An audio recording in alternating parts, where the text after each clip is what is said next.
صبر کرنے والے بنو، دوسروں کو بھی اس کی ترغیب دلاؤ، دوسروں کو بھی جب اس طرح کے مسائل میں دیکھو تو صبر کی تلقین کرو۔ دوسرا معنی یہ کہ دشمن جب تم پر مسلط ہو جائے، حملہ کر دے،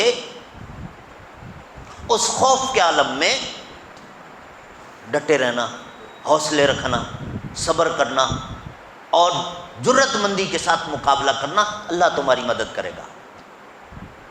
اس کے بعد ہے ورابطو، رابطو بھی کے دو معنی، ایک معنی تو یہ ہے کہ عام حالات میں آپس میں ایک دوسرے کے ساتھ جڑ کے رہو، کٹاف نہ ہو، قطع تعلقی نہ کرو۔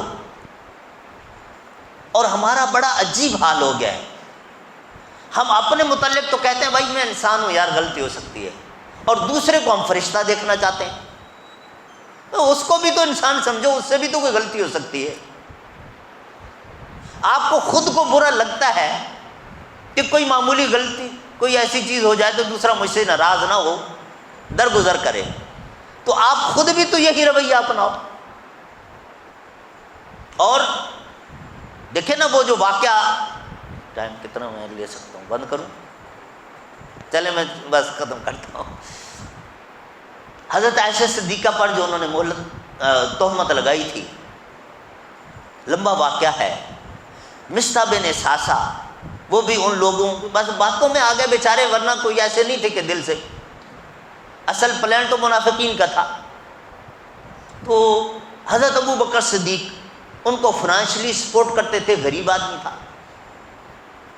جب اللہ تعالیٰ کی طرف سے کلیئرنس آئی، سورہ نور کی وہ آیات نازل ہو گئیں، اور پھر جو اس میں ملوث تھے ان کو سزائیں ملی، تو حضرت ابو بکر صدیق رضی اللہ تعالیٰ عنہ کو دکھ ہوا۔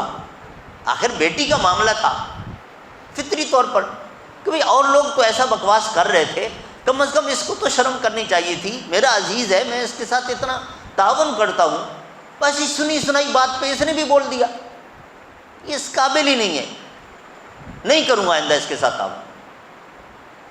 ادھر سے آیت نازل ہو گئی، وَلَا يَأْتَلِ أُولُو الْفَضْلِ مِنْكُمْ وَالسَّعَةِ، پوری آیت۔ ایمان والو کیوں قسمیں کھانے لگ گئے ہو کہ میں اپنے فلاں رشتہ دار کو آئندہ کچھ نہیں دوں گا؟ خود تو پسند کرتے ہو کہ اللہ تمہیں معاف کر دے، تو آپ بھی تو معاف کرنا سیکھو۔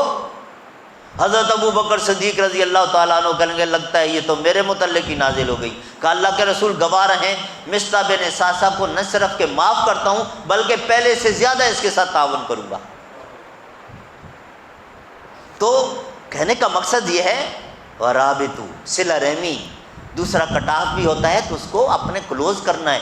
وہ جب تک سلام کر رہا ہے میں بھی کر رہا ہوں، تو پھر یہ تو کریڈٹ سارا اس کو کیا نا، وہ عید ملنے آتا ہے تو میں بھی اس سے عید ملوں، وہ نہیں آیا میں بھی نہ گیا، تو پھر یہ تو خوبی اس کی ہوئی، یہ جو تعلق بنا ہوا تھا یہ تو اس کے کھاتے میں جاتا ہے، میرے کھاتے میں تو نہیں آتا، میرے کھاتے میں تب جاتا کہ وہ نہ آیا اور میں جاتا۔ واتقوا اللہ، اللہ سے ڈر جاؤ، اللہ کا تقوی اختیار کرو، ہر نیکی کے ساتھ محبت کرو، ہر گناہ کے ساتھ نفرت کرو، لعلکم تفلحون، یہ ہے کامیابی کا راستہ جو دنیا میں بھی تمہیں ملے گی اور آخرت میں بھی ملے گی۔ اللہ رب العالمین ہم سب کو ان تمام احکامات پر عمل کرنے والا بنائے، اور اللہ تعالی ہم سب کی دنیا بھی بھلی فرمائے، آخرت میں بھی ہمیں کامیاب کر دے۔ سبحان ربک رب العزت عما یصفون، والسلام علی المرسلین، والحمد للہ رب العالمین۔